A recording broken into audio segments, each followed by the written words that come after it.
Bismillahirrahmanirrahim. Assalamualaikum warahmatullahi wabarakatuh. Salam sejahtera kepada semua rakyat Malaysia dan juga semua pengikut-pengikut atlet para, sukan para dan semua rakan media. Saya Megadi Sharman bin Zaharuddin, Presiden Majlis Paralimpik Malaysia.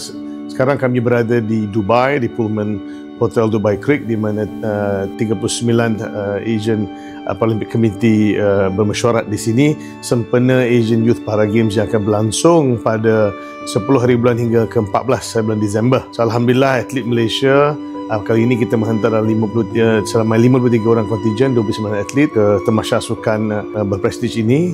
InsyaAllah kita mengharapkan atlet-atlet kita di Dubai ini dapat membawa pulang lebih pingat pada tamasya sebelumnya di Manama di Bahrain 2 tahun lepas. Pada hari ini mesyuarat yang diadakan adalah untuk membincangkan sukan yang kita pertandingkan di AYPG Dubai dan juga sukan-sukan yang akan datang seperti Asian Games Aichi Nagoya dan juga pada Asian Games Doha dan juga Asian Games di Riyadh insyaAllah pada tahun 4 ke 8 tahun akan datang.